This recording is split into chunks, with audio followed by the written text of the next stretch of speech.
Good evening. How the devil are we? Welcome along. It is question time. It is Friday night. It is 9 o'clock and the World Cup is coming up.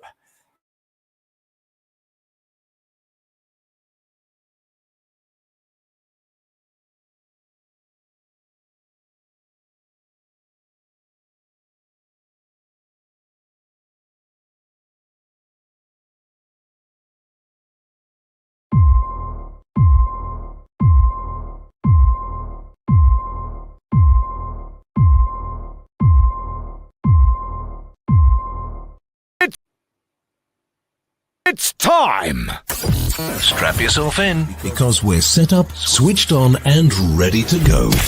You are watching and listening to Chris and Leicester Till I Die TV on YouTube and your favourite podcasts.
Till I Die TV, your first choice for everything Leicester City. Tune in and join in now. And now, here's your host. Right, Chris.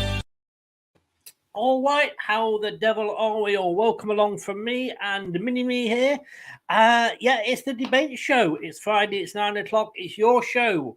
I'll start off with the first question and then join in the chat, ask your questions, and I'll put them to our... Well, I was going to say esteemed panel, but they couldn't make it. So we've got the normal two rows gallery coming in. We'll have a chat about whatever you want to chat about, as long as it's legal, clean, and doesn't include bounties. We will talk about it. But World Cup next week. So let's have some questions and let's chat about the World Cup. Brad, can you believe it? Good evening, mate. Good evening, mate. How are you doing? All right. Yeah, I mean, we already don't need to be clairvoyant to know what some people might ask us about in terms of selection made for certain squads to the World Cup, but it's still, I don't know what it is about it. I don't know if it's just because it's around in and around Christmas, or if it's just the obscurity around the country and the host of it, or a mixture of everything in between. But I'm not really that bothered about it still. Like, I've had me crusade for Madison, which has paid off. So it's paid off like we have any say in it, but you know what I mean. Like, we've all reaped a reward to that, but minus that, I'm still not that meh for it, which is not nice to say for a World Cup. No, it's not. Dave, let's bring him in. Good evening, sir. Hello. Without grandkids tonight. Yes. You looking forward to the World Cup? No. Just me then. It's all so wrong, isn't it? It's the wrong time of year. It's the wrong place. It's the wrong. Everything is wrong about it. The only good thing is Madison's there. So. Well, I think I upset one of my followers earlier. Oh, really? I know it's not like me, is it?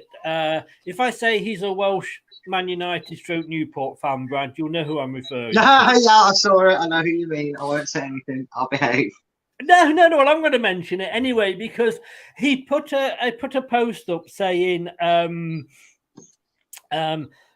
done at getting to the World Cup. You ain't going to get any minutes. Enjoy it." And then what did I reply? I replied, "Oh, enjoy your 3 games because that's as far as you're going," because he's a Welsh fan. To which he sent me a little picture back going, a picture of a salt salt shaker, sour salty. So I sent him one back, a little picture of a sheep. To which he replied, like, "Oh, how childish are you? Blah, blah, blah." To which I just said, "Grow up. It's banter. Don't start it if you can't handle it." But I do believe, and then he deleted it, which I guess kind of sums up on that. But he wasn't very happy, was he, Brad, by the look of it? No, not a little bit. It seems to be something in Mike's cycle of life, because he got this agitated and irritated around the Euros.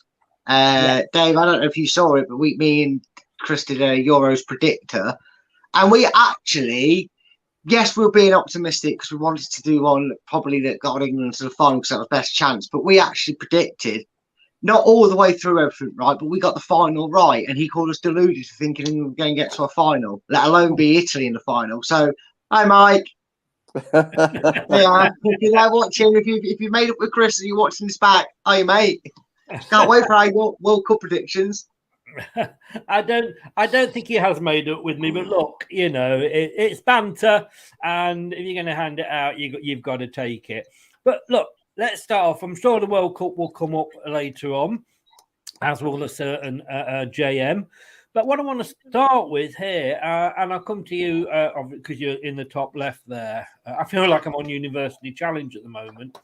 But something that's been highlighted on the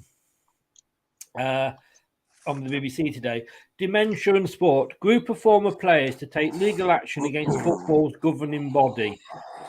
Ex-players to sue the FA. Apparently a group of 30 former footballers and their families are suing football's governing bodies, claiming they failed to protect them from brain injuries. Now, don't get me wrong, anybody who's suffering has my sympathy. But come on, it's like a boxer going in the ring and saying, "I've got a broken nose, I'm suing you."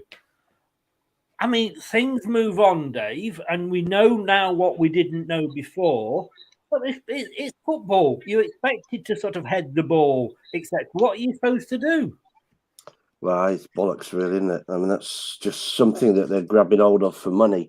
I think my only argument with the FA was they've known about this for 20 odd years, if not longer, and they've done nothing really about it. Okay, the footballs are a lot lighter. Whether that's something they've done, I don't know.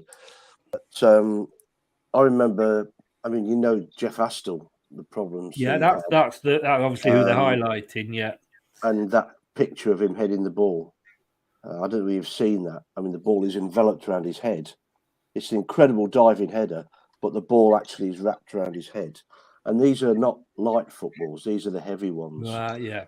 So there's that. There's also a guy, my mother knew in Nuneaton, whose husband played for West Brom as well, and he had dementia. That must have been in the 70s, late 70s. So they could have done more to match it up, and they could have done more, not necessarily to stop it, because you tell a footballer you can't head a ball, it's not going to happen, is it? The game will be finished. What they could do is offer the PFA and the rest of them, they've got shed loads of money, offer treatment, offer something to try and find out. I don't know, you can't cure it, but some sort of respite, help, that type of thing. But to sue now is purely for financial purposes, I think. Like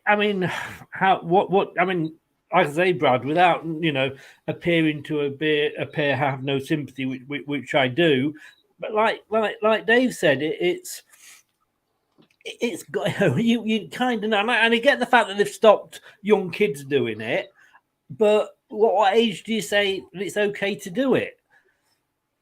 I think in terms of when it's able to do it, you have to look at the average age outcome that what you class as an adult footballer, where especially that part of the body has probably done all its growing, and that would suggest that you don't bring it into about the under 18s level, because they're not. But when they're younger, obviously you're developing quite quickly and you're more vulnerable to them head injuries than you are. So I believe, I wouldn't say early teens, but mid-teens maybe, and people might say, yeah, but the football development games, everything's changed so dramatically from the 50s, 60s, 70s, even before that when it was playing football. The football's changed, the style of football's changed, and the way they go about football has changed. So the one counter argument against taking it out of the game entirely, a big one, is football's not played that way anymore. There's not a lot of heading battles and people going in and not worrying about headbutting their opponent. This suing thing, right? As much as you could blame the officials or whatever beforehand when they were using the wrong style leather, they were using this and that was wrong, and they should have realised it was too heavy for someone to be constantly heading. When smoke, and I'm sorry to bring up this disgusting topic, but when smoking was falsely advertised when it first came out that it was healthy and good for you, right?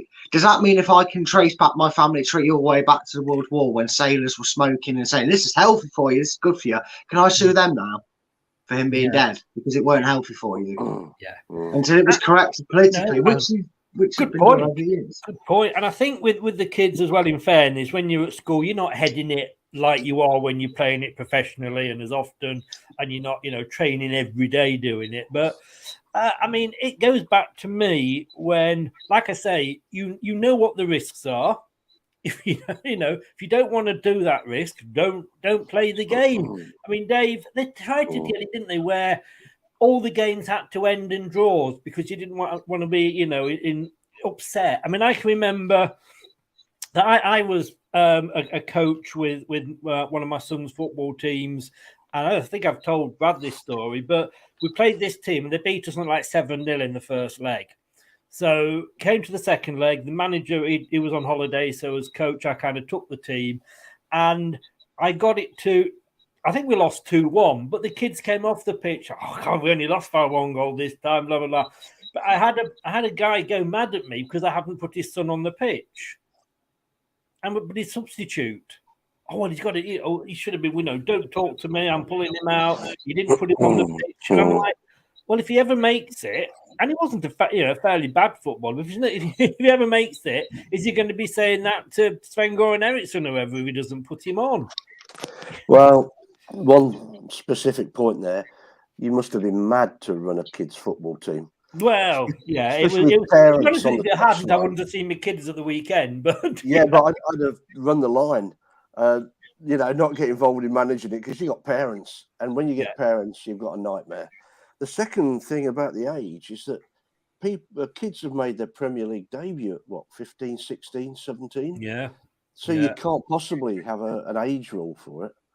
I know it's probably not going to happen very often, and under 15 is unlikely. But you've got teenagers playing in there that are still kids. They're not adults till they're 18. So you try and bring that rule in for that. You can't. I think, again, there's things that keep coming into my mind. When we were kids, we didn't know how to head a football properly. I remember going in when we were on the park just playing, diving header, and it caught me right at the top.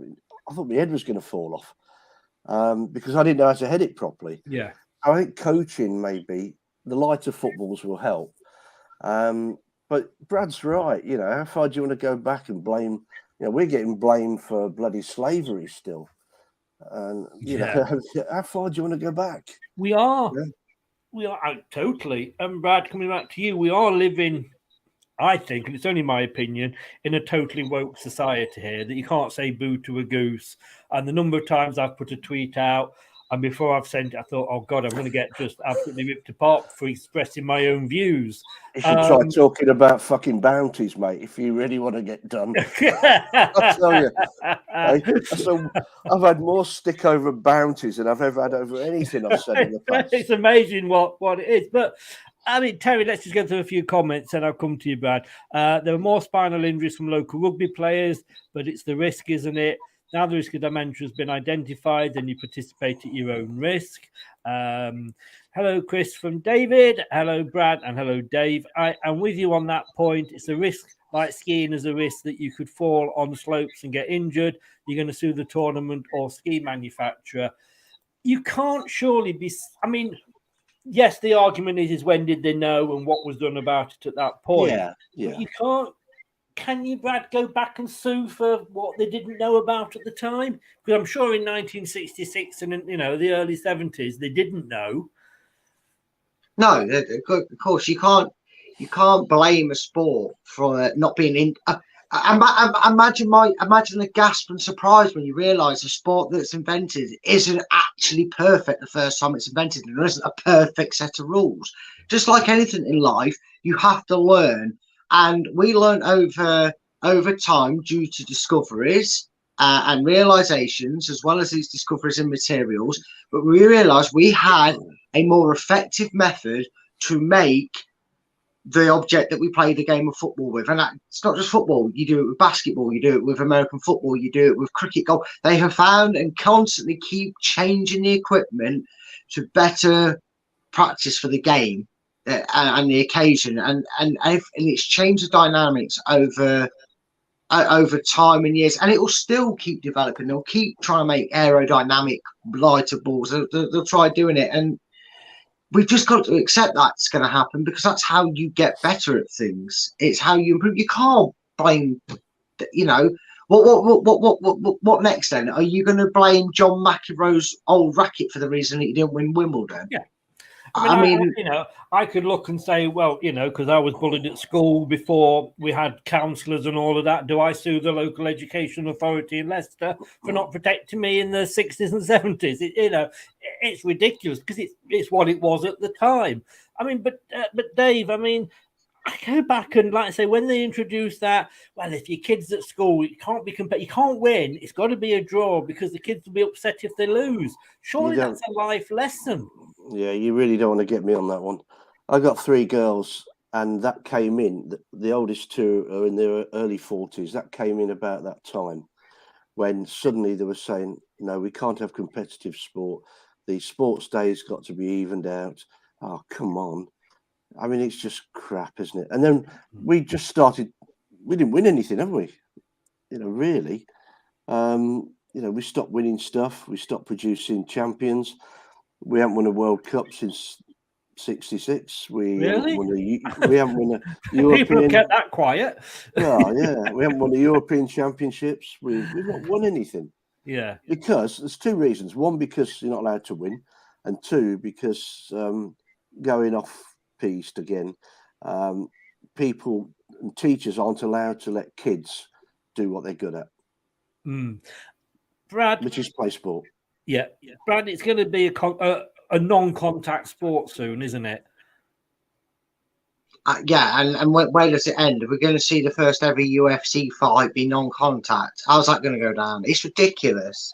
Certain sports there needs to be contact. And look, I'm not saying bring back the days of going in 2-footed and all that, and getting away with it, sort of thing, like it used to be. As much as we enjoyed seeing a good old slide tackle, you can't have it non-contact. You can't make the sport non-contact. It's almost ridiculous.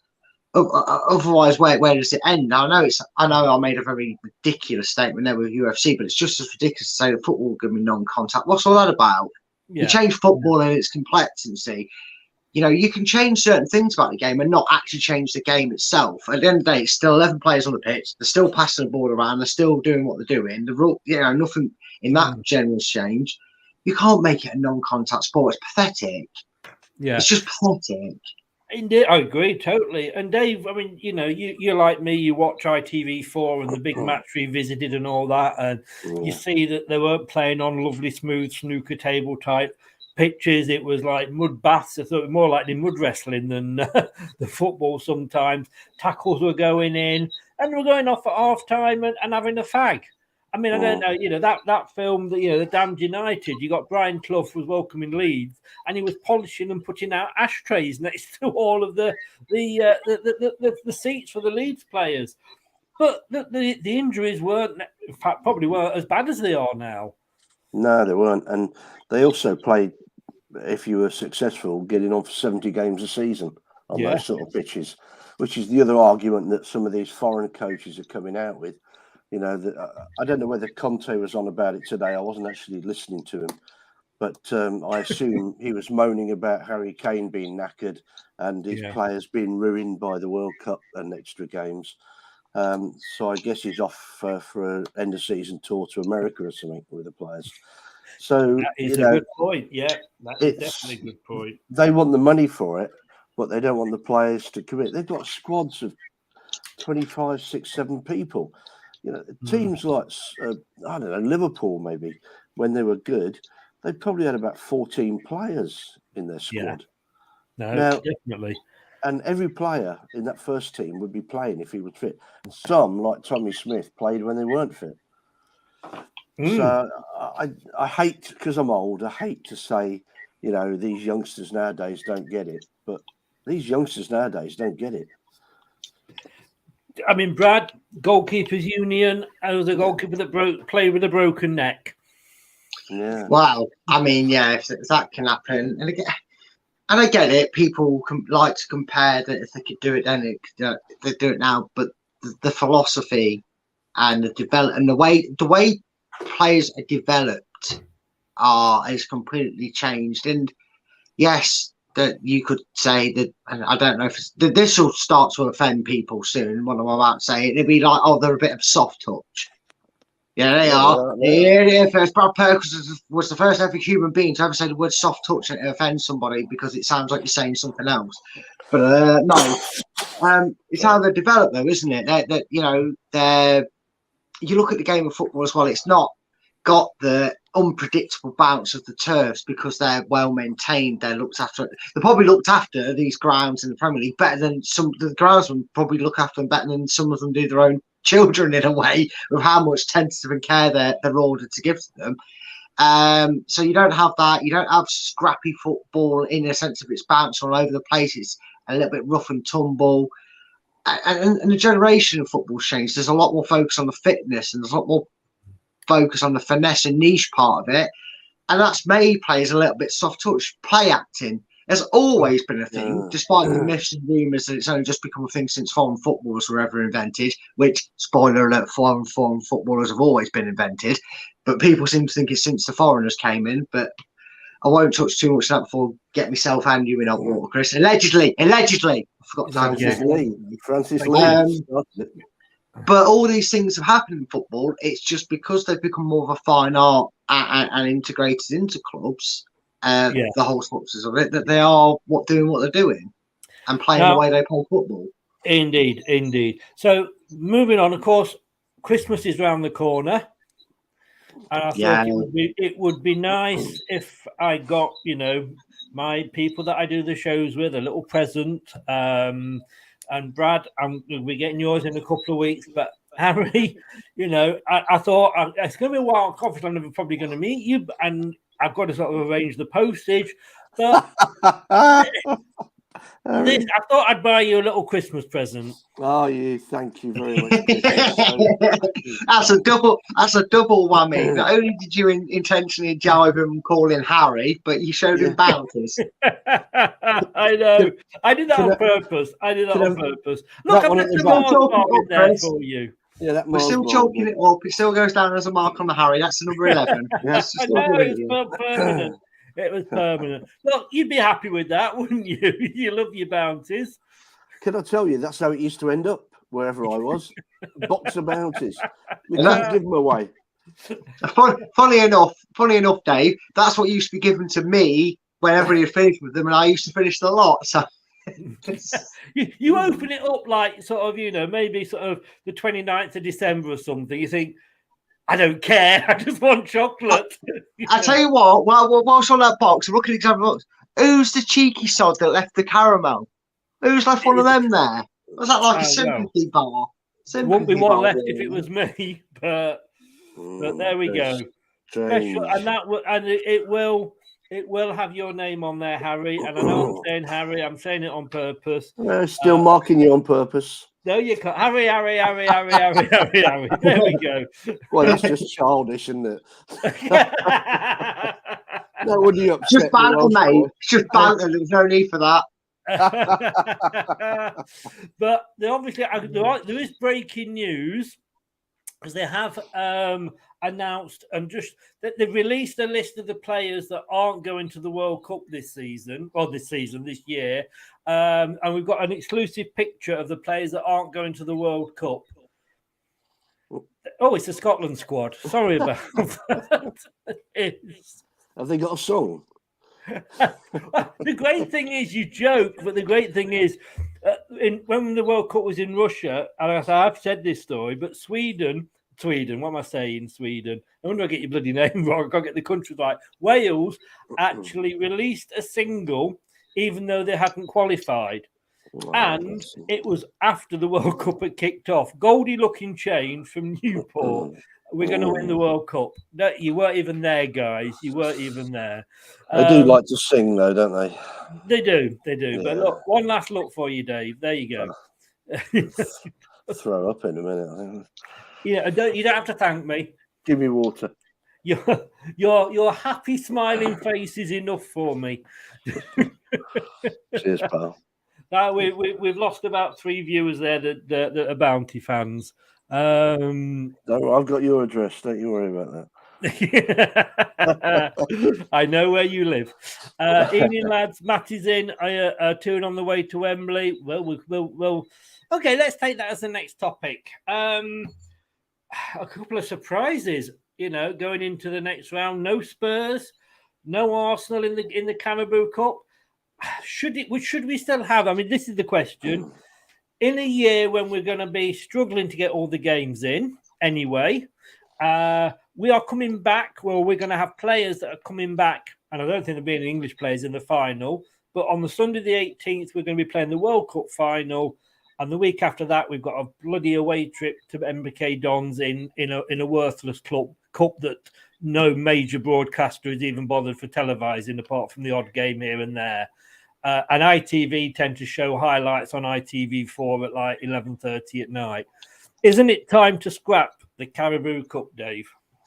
I don't think so, no. I still call it the League Cup. Yeah. We've won it a few times. We have, yeah. It's a great day at Wembley. I think, I honestly thought that some of the Premier sides were taking it a bit more seriously now. Palace had a decent side out, didn't they? And who else? Villa had a decent side out, I think. Yeah. Leicester had a pretty decent side out. We went almost. You're looking at that, and that was a team that you could see playing in the Premier League. Yeah. So I'd like to see them taking it a bit more seriously. So Man City have taken it seriously. They've done it 3 out of 4, haven't they? Something like that. Yeah. So they're obviously looking at it as another trophy. I think it's all very sad that we're giving up our domestic trophies. I mean, the FA Cup, no replays and things like that, and even the League Cup, no replays. This is how the small clubs make their money, by getting a draw at home and going and playing away in a big crowd. I think it's such a shame. I really do. I understand what you're saying, but I just think it's a shame. Brad, your thoughts? I love the League Cup, and that's regardless of Leicester's history in it. I genuinely think it's a great competition because, in a weird way, it plays up to the part of you feel like you've got more of a chance than you do in the FA Cup. It's like the younger brother to the FA Cup. It's got great history. We've seen some very strange and wonderful finalists. I mean, Bradford, Swansea was one, but we also saw Birmingham beat Arsenal in another. We've had some great memorable trips to Wembley via the Cup. I mean, part of our history is actually with the old Wembley. We were the last club to win the League Cup at the old Wembley at the Twin Towers. And I think it's a really good spectacle. I think it's great. I think it's just as important. And like Dave said there, you look at some of the fixtures and the sides that some of these Premier League teams come out. I almost feel like that certain teams are actually looking at it because it become a bit of a snobbery, didn't it? Become a bit of a snobbery. We chuck away the cup. We'll play our under 21s and third and fringe players because we're not really asked about it. And now these clubs have gone 10, 15 years since winning it and not winning a cup, that they're thinking, hold on a minute, it would actually be nice to actually win a fucking trophy. It would be nice to actually have one sitting in this cabinet that's collecting dust. And, maybe that's what this competition needed. It needed a bit of turned away nose in the air. We're not, you're too superior for us, for them to go, actually, looking at Leicester and teams like that winning things, it'd actually be nice to have a trophy in the cabinet that's not Bournemouth FC versus Chettingham pre-season final. You know what I mean? You want something to be proud about. We have got a history in that. I'll grant you, obviously, the O'Neill years, 3 finals in 4 years, winning 2 of them. But we've said football moves on. You know, back in the day, we didn't have the Champions League in its current format. And I just think nobody's. I mean, when we won it, we knocked Man United out, and it was the first which won it. Coca Cup that was the first time in 96, 97 we beat United at home.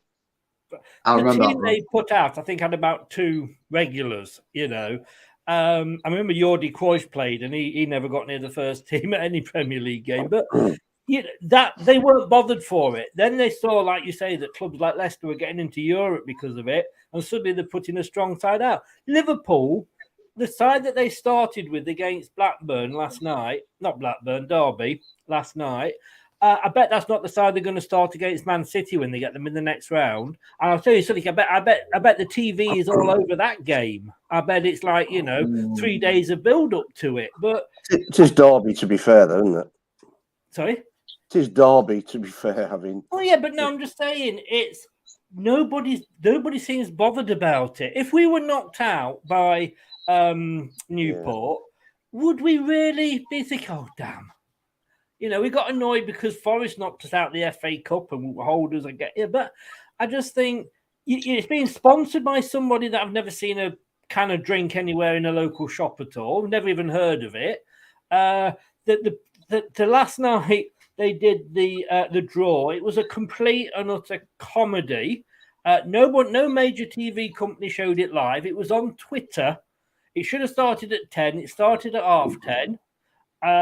It was a joke. It's second rate. It's a second rate cup, and surely now, especially this season, we've got no extra time. We've got no replays. It's straight to penalties, which is good. But why the hell are we still having 2-legged semi-finals? Do we need that any season? I just think. I don't think we need that. No. I think if you, let's just leave it to the championship and downwards. No, I wouldn't mind a day out at Wembley. No, but I mean I do agree. I think if you're going to trim it down, because do you have to remember as well, back in the 90s, you used to have second legs in this first, second, third, fourth round, right up until I think about the quarter-final stages. You used to have second legs. I mean, I remember us playing York City and Scarborough, I think, on that run. We had to knock them out in rounds 1 and 2 before we played Man United in round 3, or maybe it was the second, third, and then United was fourth. A bit hazy, but I remember that. And the fact that they've trimmed it down, they've accepted that it's going to be the Europa League to the FA Cup, in the sense of Champions League, Europa League being you could put them in the same category. But I think what you need to do is scrap that second leg in Europe, and like you said, Chris, give it a sponsor, give it a brand, like, because it used to be the Carling Cup, and it was that for a number of years. Give it, it's been the Worthington Cup.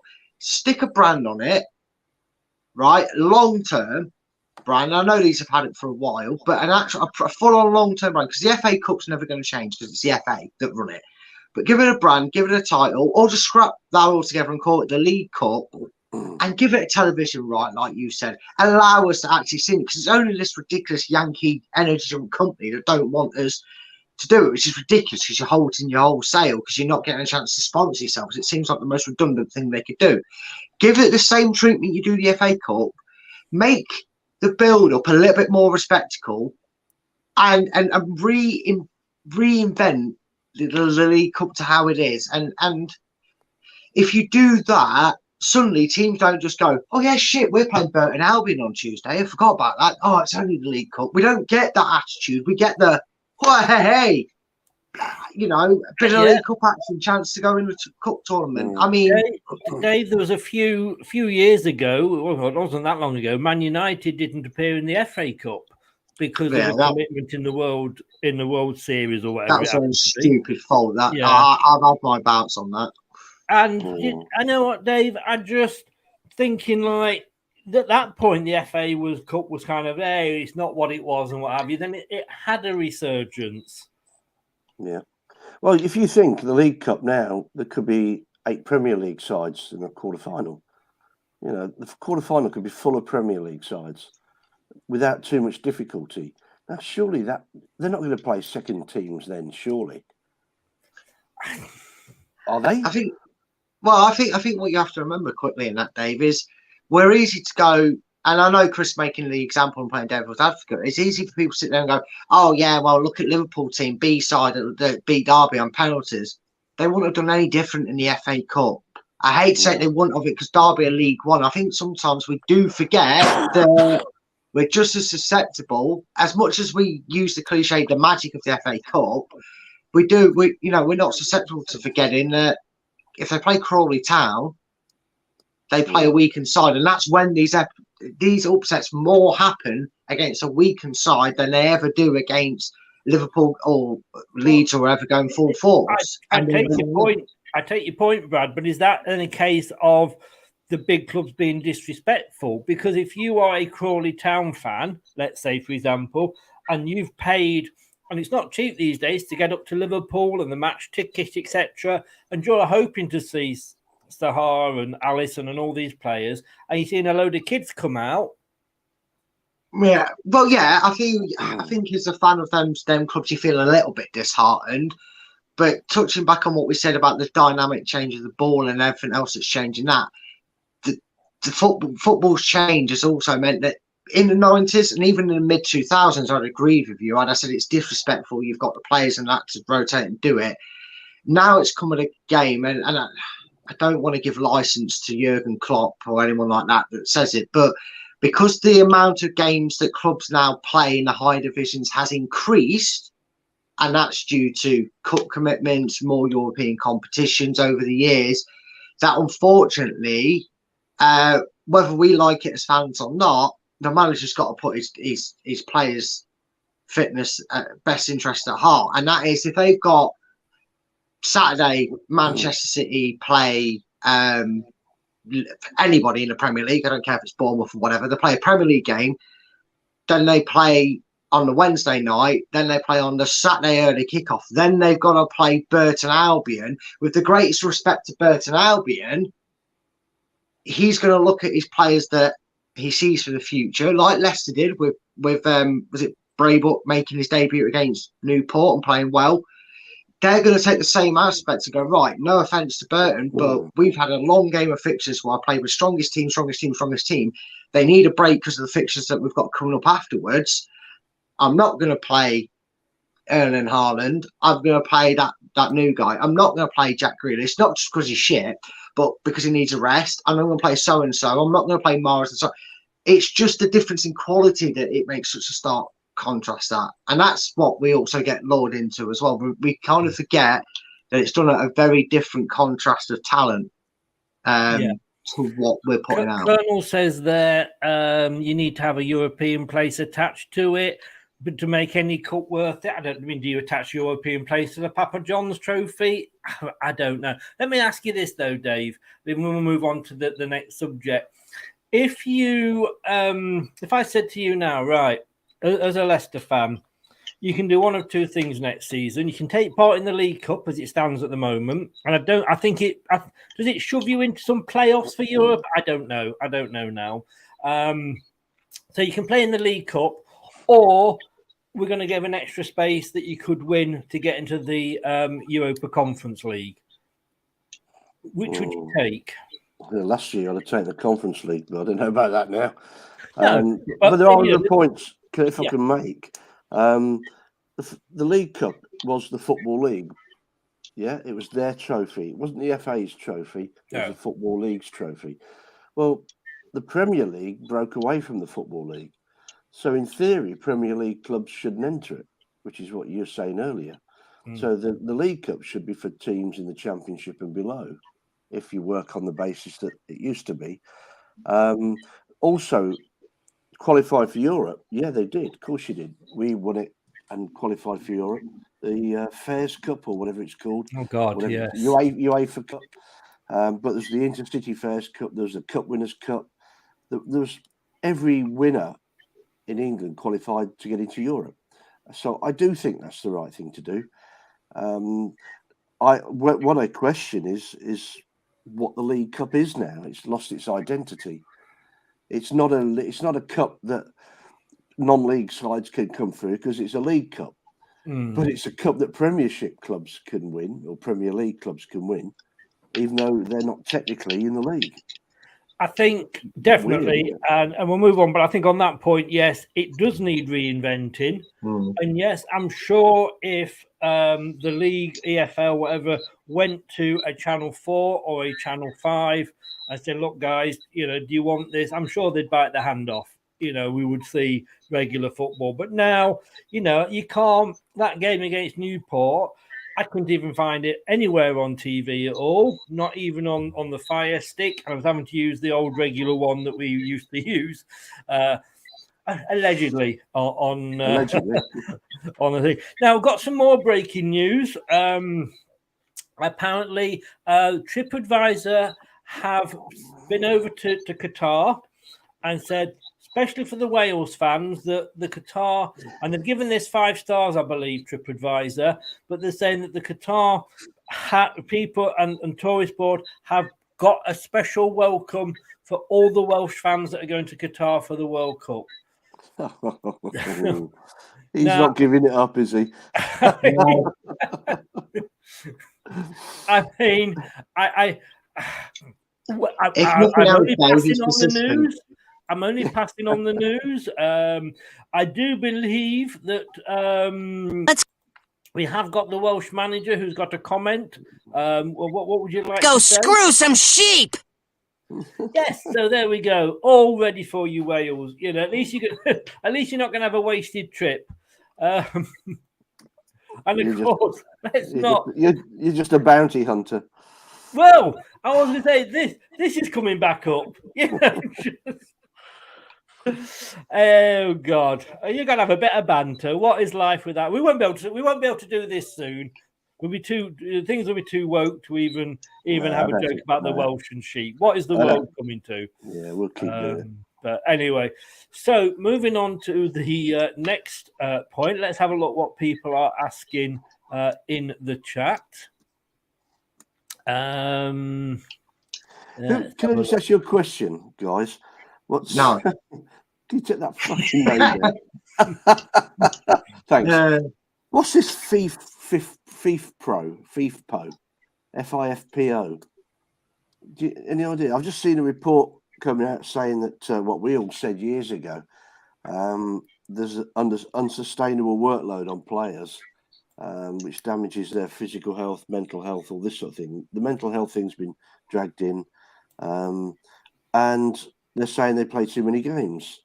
So why is it football clubs are still going on tours or still playing additional games to what they should be doing? We did this what we said earlier, didn't we? It's all about pointless internationals. Pointless internationals. But they're damaging their own players. Now, if you look on the heading bit, if now in 10, 20 years' time you end up with a lot of players physically damaged with mental health problems, then you're thinking about suing, because we are saying now this is what's causing it. Yeah. I mean, we went on about too many games before, didn't we? So we kind of have sort of covered that. But it's all about money, and clubs will go where the money is, and the money they get from touring America or the Far East is going to be a lot more than playing in the Caribou Cup. But Scott says here, moving on. Do you see Brendan not risking the players tied to the World Cup and playing others against West Ham? I would say to that, why should he? His responsibility is to Leicester City, not to England. He's not England manager. He's not any other team manager. He is Leicester manager, and he should be putting out the strongest team, which I think he will do. But the question I want to ask based on that is, if you're James Maddison or Declan Rice tomorrow, and you're obviously on the pitch, do you go in for that tackle that is a bit risky, knowing it's the last game before the World Cup? Dave, let's go to you. I was going to say, who are you starting that with there? You know my view. I mentioned it yesterday, I think it was it? I wouldn't pick Maddison. I mean, I know I'm the only person that says that, but I wouldn't.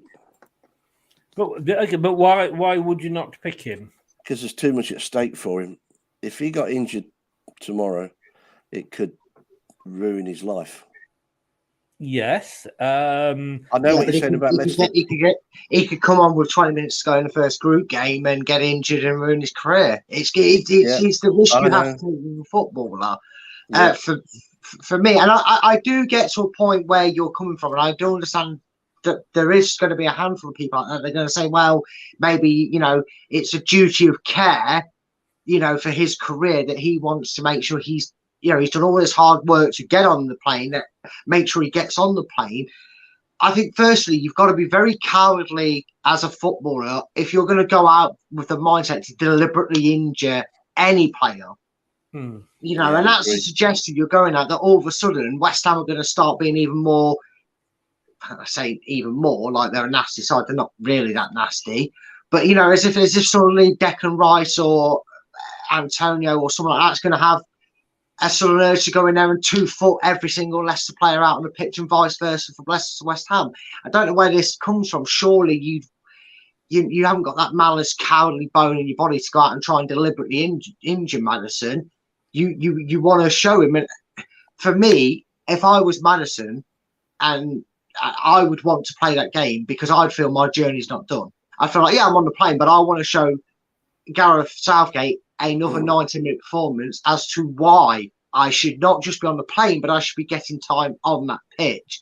And for me, if I was a manager in that situation, if I had a player that generally said, right, if he came to me with the right approach, I'd understand it. But if he came to me, I'm not playing Gaffer, don't select me, not risking my chances. No, not risking my chances of getting injured. I'd be like, well, what's your commitment to Leicester City then? Yeah. If it was all stuff that all I only did to get in my World Cup team, then the stuff and all you can go and sit on the reserve bench when you come back from the World Cup, I'll gladly not play you. When that money goes into his bank account every month, but it wouldn't be our problem after that, would it? Like selling. It's not getting transferred from England. It's Leicester that are paying him his wages. I'm agreeing with you, Brad. Leicester are paying him his wages. That should be his commitment. If he gets injured for Leicester, I feel sorry for the lad. But hey, that's life. I didn't say Maddison refused to play. You asked me what I'd do. No. I wouldn't pick him. I'd rest him. But then why? Because what commitment has Rodgers got to? He's not even English. Rodgers is Northern Irish. Yeah. So why would he bother about? I mean, he's obviously got a duty of care to his players, and he was as pleased as punch when Maddison got the call. But he rests Vardy. Vardy gets rested. Other players get rested. Does it matter what rested reason? For Leicester games, not rested for England. No. But does it matter what reason they're rested? Yeah, I want Vardy to play every game. Because Vardy's being rested for a great plan for Leicester, who pay his wages week in, week out. Who you could argue he wouldn't be where he was if it wasn't for Leicester. Yeah, I would argue is Justin, just to bring another Leicester player into it, is Justin sat at home regretting not being picked for the game that's just gone by against Newport? No. And I tell you for why. Yes, it's horrific the injuries happened, and we all wish him a speedy recovery, and I'm gutted for him it's happened to him again. But I guarantee you that even if Justin had come through that game with a clean bill of health, or even just a little bit of a twinge, and he started feeling better only yesterday and today, if Roger said to him, are you sure you want to play? He's going to, even if he'd have been picked, and I know hindsight's a wonderful thing, but let's say he got through that game okay, Southgate took him, and Rogers went, look, how are you feeling? Are you sure you want to play? I understand. I'm guaranteeing you he wants to do what Miles wants to do, and he'd want to put out a performance to give Southgate even bigger headache. I don't think he'd be cursing the fact that he played against Newport, because up until that point, he was still showcasing himself to get picked. It's just very unfortunate. Like you said, Maddison could get injured. Everything in this fucking house, I will get it blessed and certain that doesn't come bite me in the arse against West Ham, and then guttily he doesn't make the World Cup. But just as well, he could go and overstretch for a ball and tear muscles down his leg and be missing for Leicester when he gets back, which is why I can see why some people maybe it's one of them. You have to take it for the person, and he has to be willing to take that risk because he'd be playing for Leicester if it wasn't a tournament, so he'd be getting injured for us if that was the case one way or another. What we're saying then, Harry, is, I mean, club over country at this, or country over club. No, you asked me a question. What would you do if you don't, Dave, or obviously sticking with you, if we doesn't pick Maddison and we lose tomorrow, will you be going, it doesn't matter because Maddison's not got injured for England? Well, I don't think Maddison would make the difference between winning and losing necessarily. So we beat Leeds without him. He didn't play. In fact, he had a lot of games off, didn't he, with injury, and he didn't play in the West Ham game last year.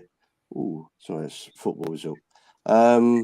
So, not necessarily make that much of a difference. But the question was asked if I was in that position, and I would rest him. The original question is if you were Maddison.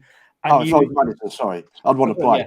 Yeah, and you're going into that 50-50 ball, you're thinking, do you as a player think, oh, hang on, I don't go in for that. Because I don't think we've got two dirty teams here, man, West Ham and Leicester. Yeah. I mean, the way you could flip that. Brad, sorry, look, I just get sorry. Answer, yeah. No, you wouldn't think about it. You'd go in for the tackle because when you're playing, you don't think about anything else. You just think about winning that ball. And sorry, my battery saver's on. I thought I was plugged in. So no, it wouldn't come into your mind. That's for me, not the laptop. It wouldn't come into your mind when you're playing. No.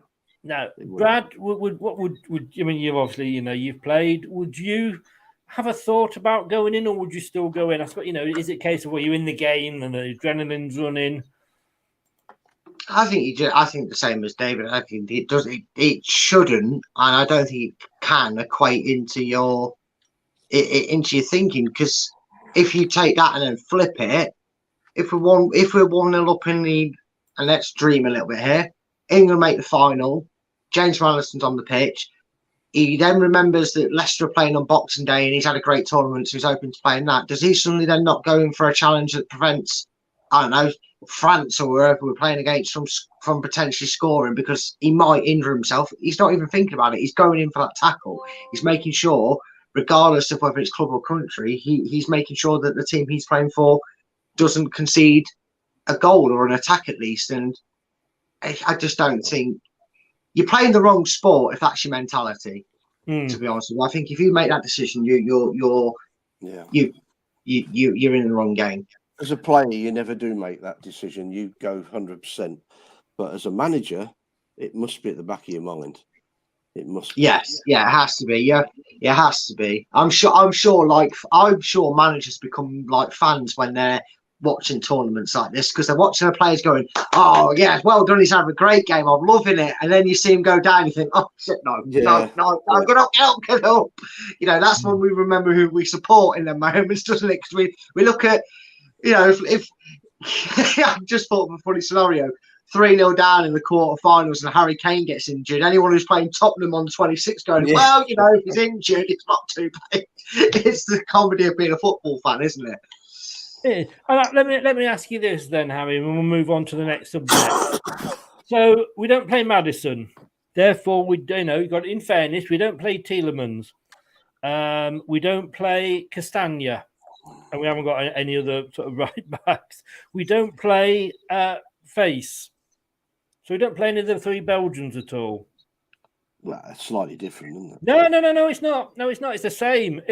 You can't say, well, we're not playing you because we're picking you for England, but the Belgian players are going to have to. You might be Belgium, so if you get injured, that'll do us a favour. So you're talking morals now. Sorry, yeah, okay. You're going to miss half the team, aren't you? You asked me about Maddison. I can't. I'm not. Yeah, no. I'm asking. You said you wouldn't play Maddison. No, I wouldn't. So I'm coming back at you and saying, okay, that's your point. Fair enough. But then again, would you not then play these players? No, I'd play the others. Brad, what about you? Do you think? Danny Ward doesn't get a game because he's playing for Wales. Nah, I mean, first of all, I wasn't on a game because he's playing for Senegal. No, I always, you know what side I'm on. I'm unfortunately for you, Dave. I'm not on your side in terms of resting a player for the, taking off my. And I know, I get what you mean with that. And if we say take off our blues tinted glasses, I'll take off my international bias here. I'm playing them all. I'm playing all of them because we have to play our best 11. You also got to take into account Leicester's scenario. Winning this game is just as important for the mindset after the World Cup as it is before it. Because if we win this game, none of this looking at a table for 5 weeks matters. It's all. Well, that was a weird hypothetical for Leicester to have going into the World Cup, but at least they don't have to worry about it because they're 11th, 12th, or wherever. I'm playing them, and I'm playing them for their benefit as well as Leicester's. It benefits them to showcase themselves even more. And at the end of the day, rugby's the sport that forces you to play these players. We have the luxury to go, we can play these players when there's a tournament. We're not playing when the tournament's on, so we don't need to be playing these players to give them minutes on the pitch. I'm playing Maddison. I'm playing Mendy. I'm playing Danny Ward. I'm playing Yuri Tillemans because he's on absolute fire at the moment. If I'm excusing one, I'm excusing all of them. Like you said, Chris, I'd agree with you. If you're excusing one because you want to protect him for his international team, then all of a sudden you're going to see raised hands in the classroom asking, what does that mean I can have the West Ham game off? I'm sure each their own mentally how they do things, but if that's the logic you dictate in the club, they're going to use that if they want to. So, yeah, I'm playing them. I'm not dropping them just because they're going away on a tournament. I'll cheer them on individually to have a good tournament as individuals when they're there. Yeah. Give him 60 minutes. Well, how does Dennis Pratt feel, do you think? That's a good question. Maybe he's feeling a little bit peed off because, is he not going, do you think, because of the way that he's been treated at Leicester? Yeah, game as time. In the time. Yeah. Got to be. I think he feels a little bit like what a fully fit Ricardo would feel like. I think because a fully fit Ricardo, you don't understand how he doesn't make it into that Portugal side. And I think so if he plays more, he probably gets in. And I think if Pratt does play more, the problem is the talent he's up against as well. Is this comparison more I was making there because he's got a lot of competition for his particular role in a Belgian squad. To play in that midfield is a lot of competition for him. But like we said, he instantly went back out on loan when Rodgers turned up here because he'd never seen him play. Last year, he sent him out on loan so we could see more of him. And this is the first proper season Rodgers has had an arm around him and played him. And he's probably played more football this season than he has in Rodgers' entirety. Unfortunately for Pratt, he probably needs a certain Belgian to leave this club before his time increases to what he wants on the pitch. I think his is a disappointment naturally, but I think it's more unfortunate and expected that he hasn't made the squad for them 2 reasons, let alone just the reason of playing time. I have got some more breaking news, by the way. God, any more breaking news and nothing's been holding together. That's how I've been sacked as manager. That Brentford have been awarded the 3 points ahead of tomorrow's game. They were due to play Manchester City, but because Pep said he wasn't going to play any players that were going to the World Cup, and they've got 16 players going to the World Cup, they're not fielding a team. So Brentford have been awarded the 3 points, and it saves them travelling up to Manchester. I tell you what, though, I reckon Pep would field out his under 21. In fact, no, you're probably right. He could probably. Manchester City probably have that team there. They couldn't play the under 21s because they'd be going to the World Cup as well. I'm about to quite you with that. But sorry, Dave, I couldn't resist that one. That's all right, mate.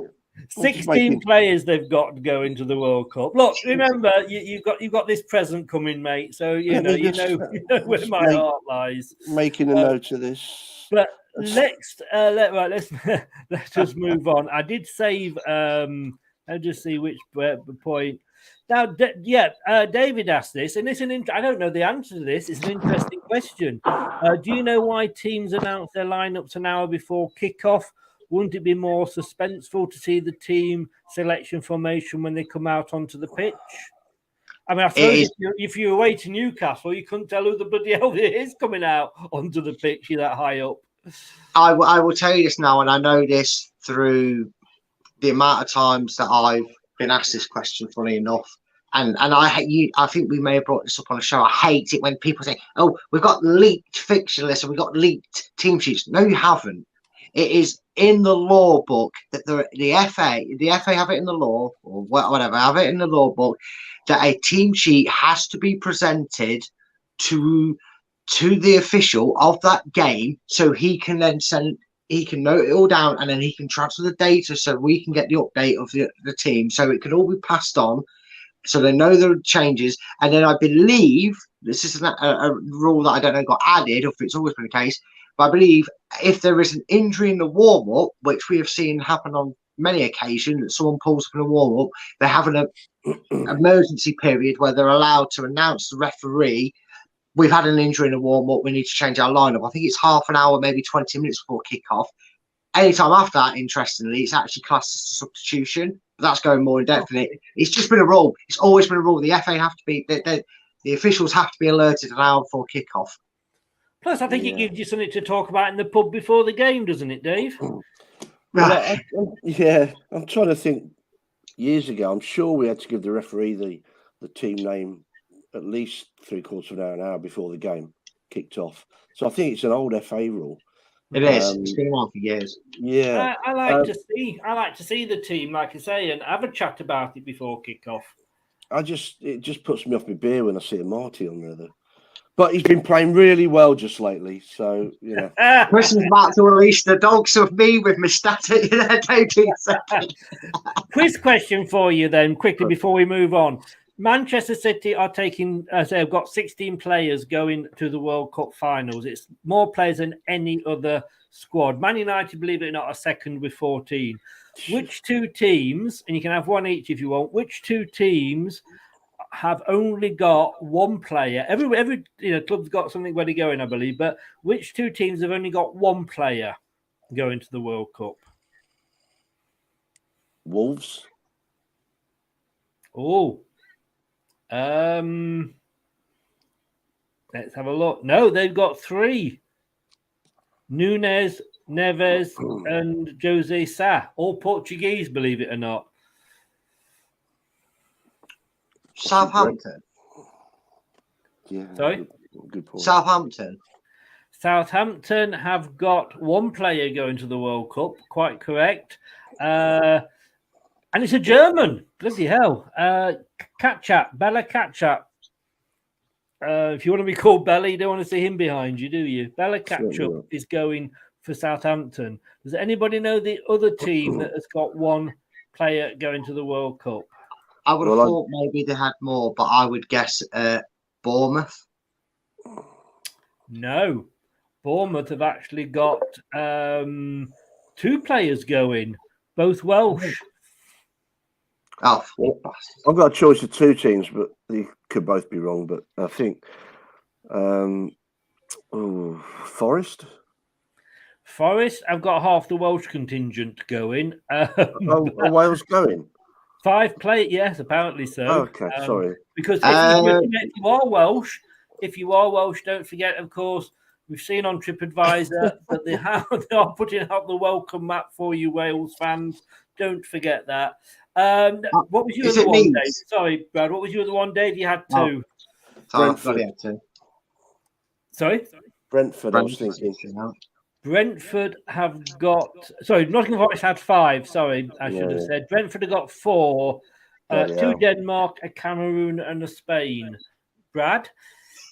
I kind of had a good feeling about Southampton. I was obviously right to have that feeling, but the only other one I can think of, glamorous as some of their players' nationalities, I don't think they've been called up to it. So Leeds? No. Ooh. Leeds have got 3, a Denmark and 2 Americans, believe it. Well, who's surprised? Oh, I didn't know if they'd have. Yeah, I thought maybe 1 American, but I didn't know if the rest. Am I going to tell you? Does anybody want one last guess? Well, Everton have got Pickford, haven't they? Have they got anybody else? I can't remember. It's not gonna. It's not Liverpool's. I can't think of anybody they've got. Hold on, wait there.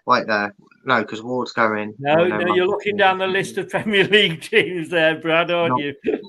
Not unless Mr. Lat's got any. No, I don't think so.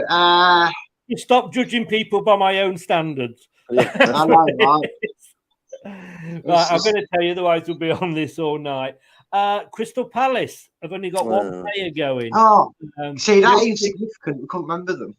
Yeah, Joachim Andersen, Denmark. Just to run it through, Arsenal have got 9. Sorry, Bournemouth have got 2, Arsenal 9, Villa 4, Brentford 4, Brighton 4, Chelsea 12, Palace 1, Everton 3, Dave, Fulham 6, Leeds United 3, Leicester 6, Liverpool 7, Man City 16, United 14, Newcastle 5, Forest 5.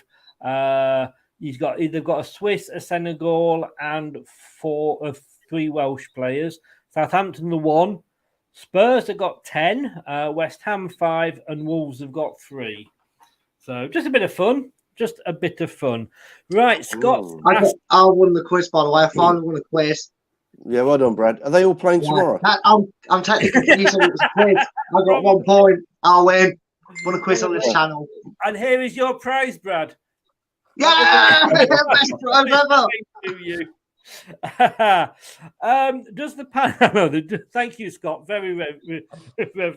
Does the panel believe? Does the panel think, due to injuries in January, Leicester will be looking at fullbacks or still prioritising a right midfielder? I think I read, David, somewhere today, probably the Mercury, that yes, we are going to be looking at a possible priorities have changed, and Brendan's had a meeting about looking at fullbacks. I don't know. It depends on the formation he's going to play. I mean, sometimes it looks like he's playing 5 at the back, sometimes 3. I mean, we've got young Thomas who's not getting a game.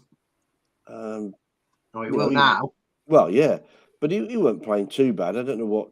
He got roasted once, didn't he? But that's because he was playing left side midfield and not full back, and he wasn't being covered by James Justin. So I don't know. I still think we need somebody in that wide midfield role, either to get Maddison back in the middle, or shove Barnes up front, right up front. I didn't realise how well Barnes had done. His statistics are quite scary. He should be going to the World Cup. I think it's. Sorry, carry on. I can't see him supporting the midfield in a defensive role. So, he's got to be added to the list of forwards we've got. Maybe a left side midfielder we need. Scott, I believe you have done, but if you can just deal with our sex pest that's come in, that would be great. Brad, I would say that's what I've read on the Mercury site.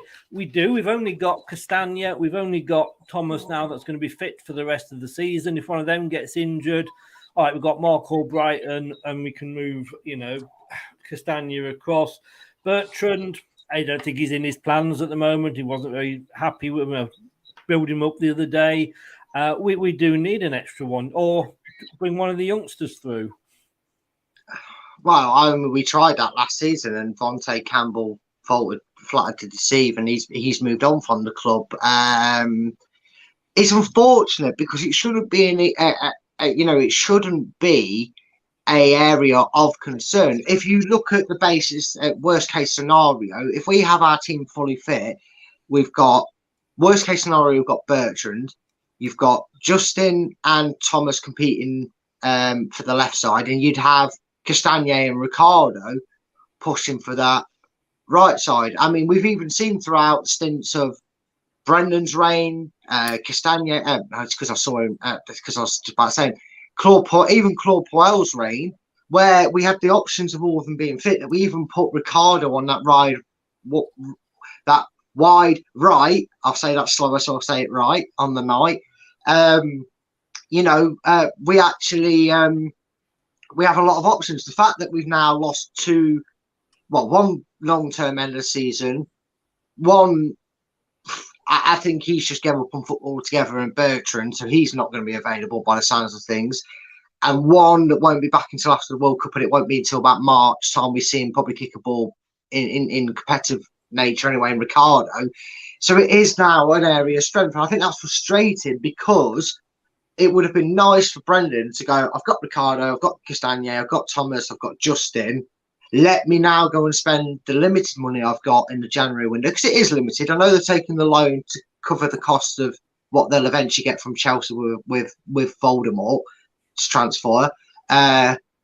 But you have to spend that on prioritising what we're going to need and what's stretched. And unfortunately, right now, yes, we are stretched on the right wing position, but Pratt can play there. Whilst he's still here, Perez can play there. We haven't got that depth for the remainder of the season on the wing. So I know, but we have to look at our services we've got. And if you're telling me you've got 30 million, you can only get one or the other.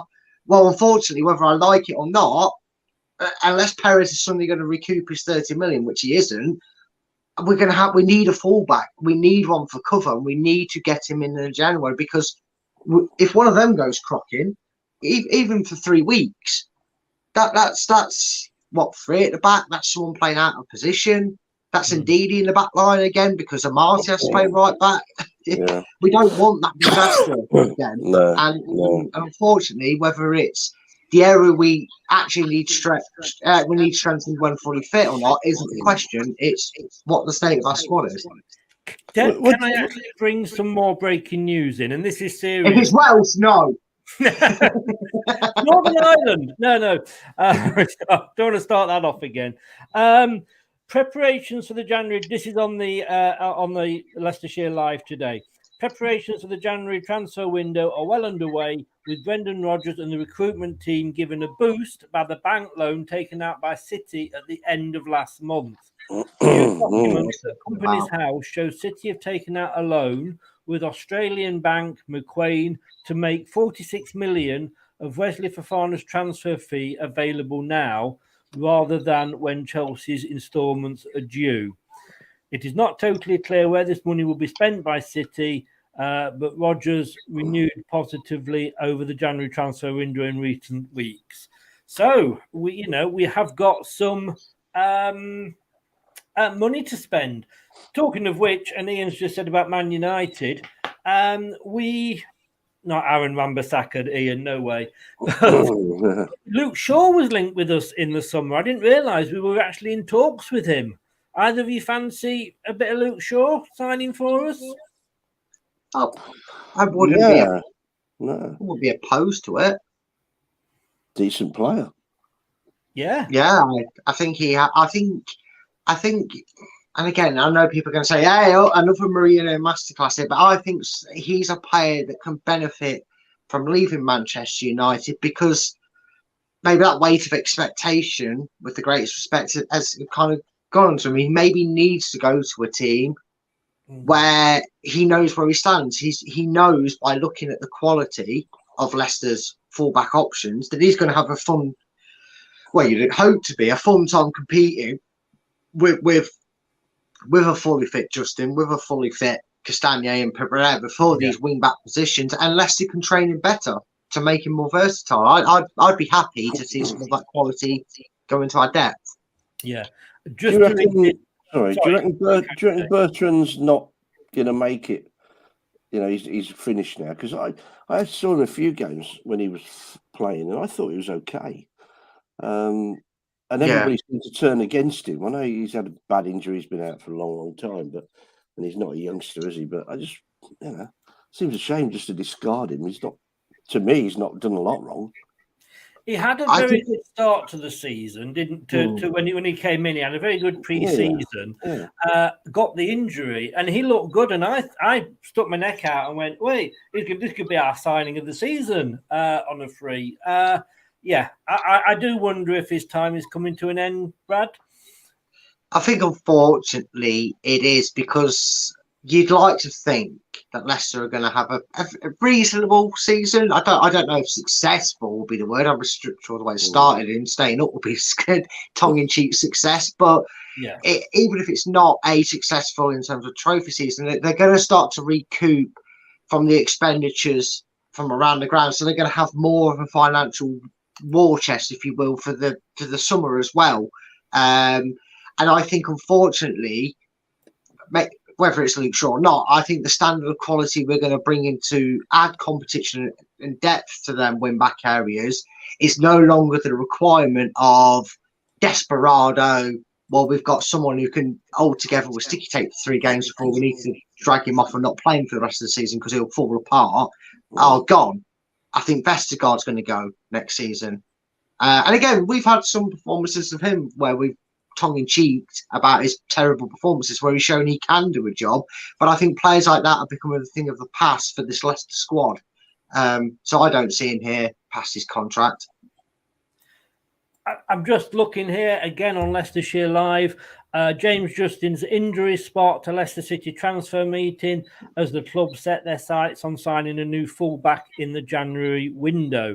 So I think the answer is yes, we are going to be looking for somebody. The other thing I was looked at, and I haven't got the guy's name and I can't find it at the moment, but the guy that Ademola Lookman has replaced at, is it Atlanta he's gone to? Is the player that we are looking to bring in as a possible, in that possible position. A bit of a turnaround, Dave.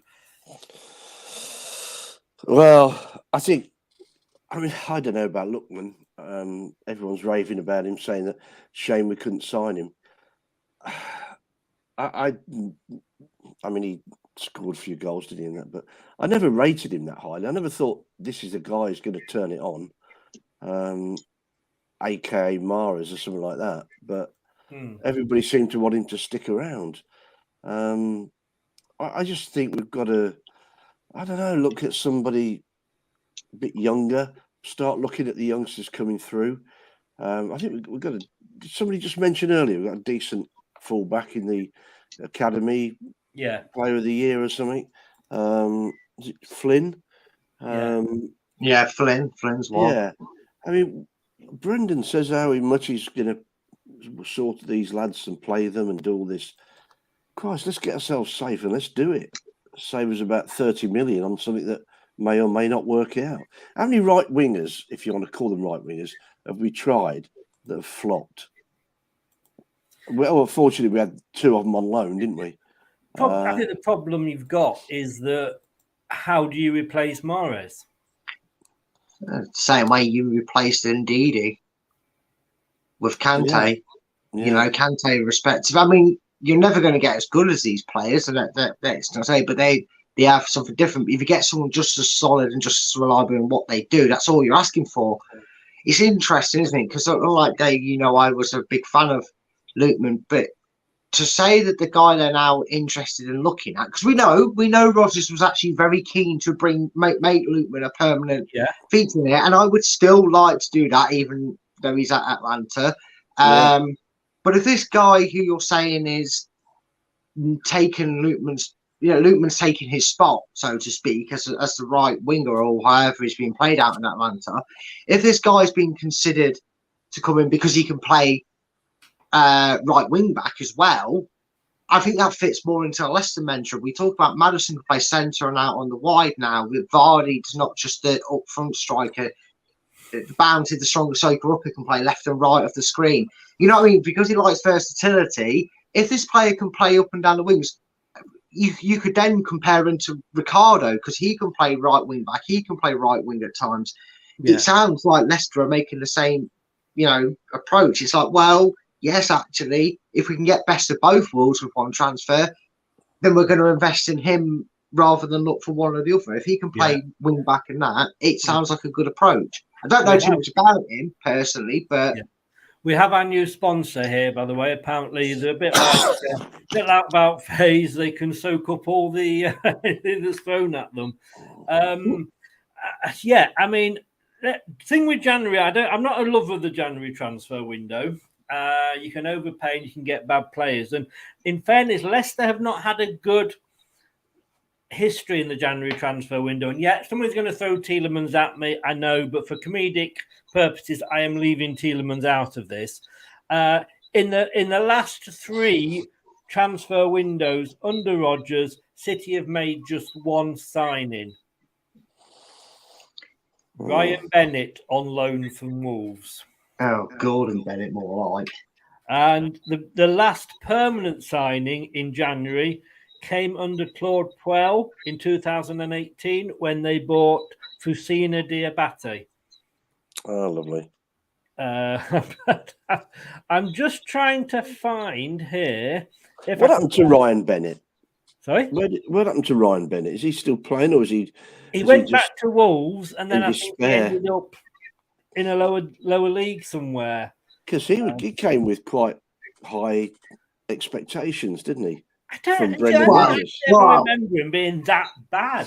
Well, I don't know if he came with expectations or Rodgers had clouded visions and remembered him being an awesome youngster and then forgot to actually account for him getting older and being a little bit more average.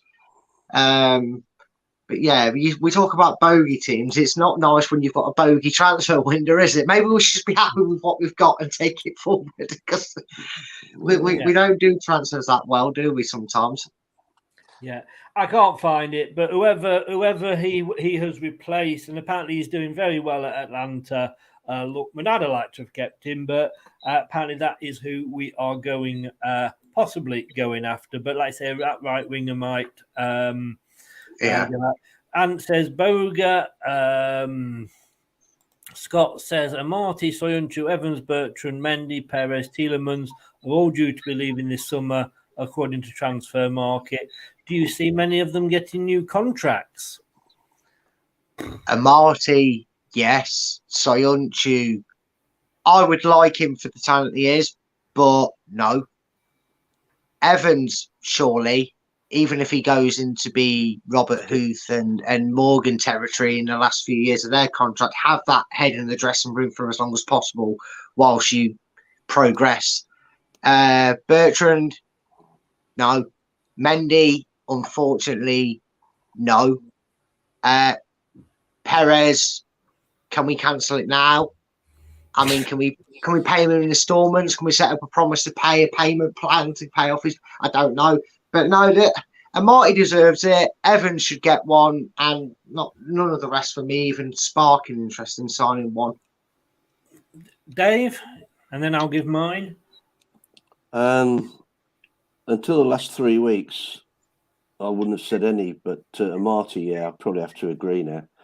He's actually deserved it for the last few weeks.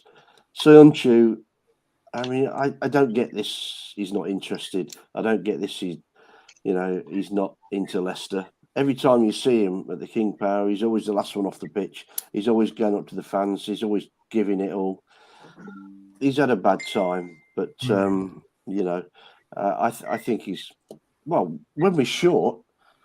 I mean, you just see now.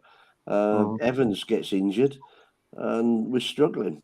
Yeah. So, why get rid of Soyuncu and take somebody on who you're starting again with? Mendy, I'm like you, Brad. Unfortunately, I don't think he'll be offered anything, but I don't think he's had a fair crack of the whip. No. Perez, well, who knows what's going through his head. And Tielemans, we're in, uncharted territory, really. Yeah, totally. I mean, I'll start with Tielemans because there's rumours. I mean, obviously, who knows? Who knows? Like I say, he could very easily, for me, sign a new contract that says if anybody that comes in and bids 30 million and a penny I can talk to.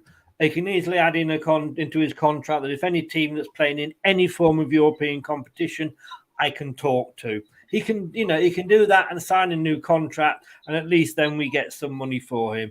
And I think for me that's what's blotting my cotty book with Tielemans. Love the guy to bits, but I can't say he's going as my favourite player. Amate, I think you've got to give him a new contract. I think he's quite versatile. He can play quite a few roles. Soyuncu, yes, I think he's gone through a bad patch. Maybe he had his head turned. I don't know. But as Dave said, somebody in that is going to have to start from scratch. He's there. He knows the team. We're not exactly blessed with left-sided players in defence. I think we're seeing a very stubborn Brendan Rodgers on that one. So yes, I would give Soyuncu. And come on, Brendan, if you're a manager, if he is as bad as you were saying he is, you should be managing it out of him. You can't just say, I've been a manager in a sales team, and I can't just say, "Oh, that guy's rubbish. I'm sacking him." I've got to do my best to try and, because it's not financially, you tried your best to train them and make them better. So maybe Brendan, you should look in the mirror on that one. Evan, no, he's gone. He's past his best. I'm sorry. If he gets an injury, if he stubs his big toe, he's out for 6 weeks. He's a liability. We've got Faze who holds that line together well. We don't need Evans. I love him to bits, but he's just too injury prone. Bertrand, as much as I loved him when he came in, no, he's got to go. Just let him go. Mendy, I'd keep him as a squad player if he wanted to stop. I think in a way he offers as much. He offers something different to Ndidi. Indeed, he can't, for me, pass the ball out. He's got no idea. Just he can stop the ball. He can stop the play coming through with the ball, but has no idea what to do with it afterwards. But at least Mendy can get the attack going. Perez, let me just say I'm with Brad on that one.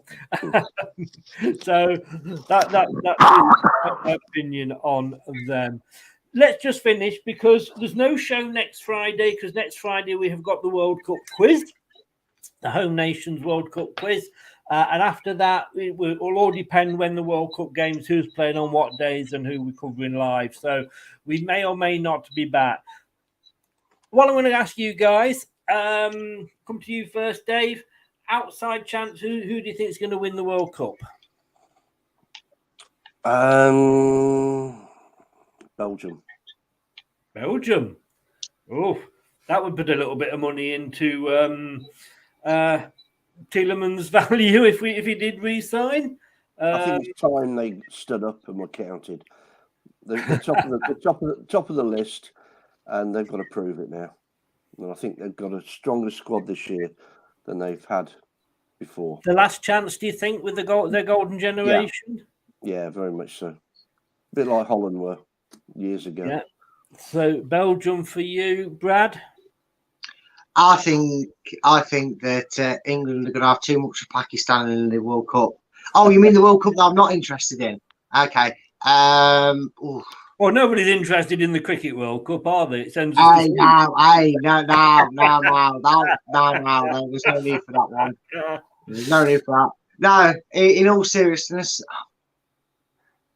I don't know. I feel like it's been a while for this country that have won anything.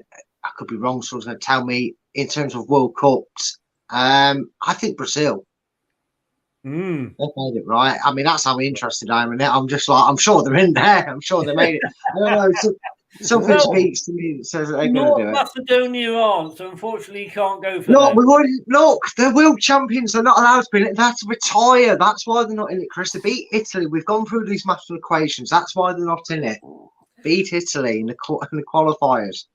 That makes them European champions, doesn't it? Not world. Yeah, well, it's enough for me. It's enough for me. For me, I've got to agree with Scott. I've got an outside feeling for Argentina, and they're not my. I can't stand Argentina, if I'm honest with you. Argentina, Germany, Scotland as national teams, I hate them all. But wouldn't it be nice just to see Messi win it? No, not really. I couldn't give a shit. No, it's just me then. It's just me. Scott, I say Scott's agreed. He's gone Argentina as well. Colonel is, I don't know what you're drinking, but I'll have whatever you're having, mate. England, I said they will get through the group. I'm not 100% sure, but I think they will. And I think they'll go out in the next round, because if we finish top or second, we could be facing Holland or Senegal. And which, even if we get through, whichever finish first or second, based on FIFA rankings, we're going to be meeting the likes of France and Germany and Brazil on the way. How far, Dave, can England go? Last 8 out on penalties. Really, that far? I thought last 16 yesterday or the day before, but I'm now thinking last 8. I'm impressed that you think. Mind you, we've got Maddison in now, so who knows? Well, yeah, that's if Maddison doesn't play tomorrow, of course. Brad, I'm not even going to ask because he's not interested. So move on. And Ant has gone Qatar. If not, heads will go. And that's bad. That's bad. Yeah, don't lose your head over it. Right, guys, thank you so very, very much. As always, I love this show. I love the randomness of it. And I love, I love the bounties. What can I say? Can never have enough bounties. You'd be a mutiny. Doug, what am I saying? Brad. Wait, that's a false name up, Doug. We'll put that up, false names. Brad, I will see you tomorrow night for the Watcher post-match show. Yes, yeah, that'll be interesting. Talk about us beating David Moyes. It'd be interesting to see, whether we're going to be talking about Maddison playing or not. I should be listening tomorrow, boys, so be on your best behaviour. When are we ever not? When are we ever not? Many Most times. weeks, I think. No. And, you're going to get a chance to say about Maddison in or out on Monday night, Dave, because it's the last EPL review show. Yeah. Before the World Cup, so it will be interesting. I won't remind you that you said this. If he plays, I will not remind you that you said that he shouldn't be playing. No, I said I wouldn't pick him. We'll see. There's a political difference. Thank you so much, guys. It's been a pleasure. See you, Brad. Take care, mate. See you Monday. Yeah. See you tomorrow night, Brad. Take care, guys. See you, boys. See you tomorrow. So I love this show. Right. Yeah, I'm going to be back tomorrow at 2:30 when we will be doing the watch along for West Ham for the last game before the World Cup.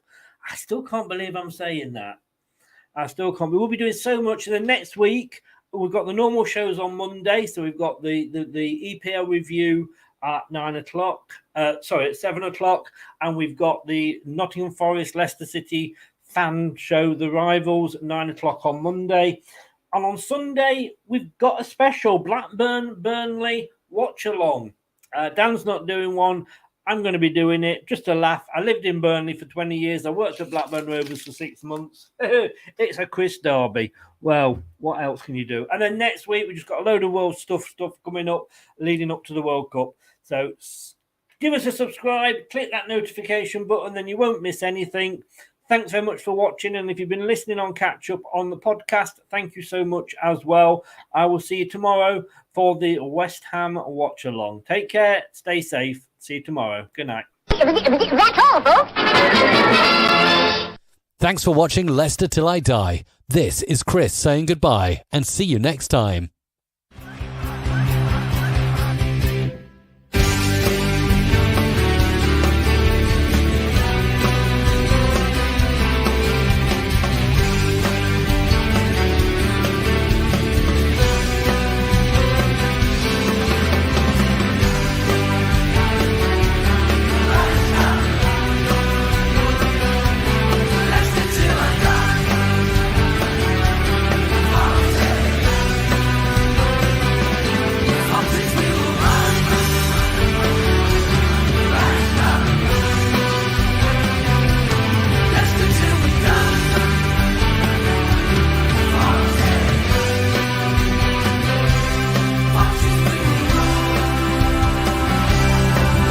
Thanks for watching. These videos are tremendous.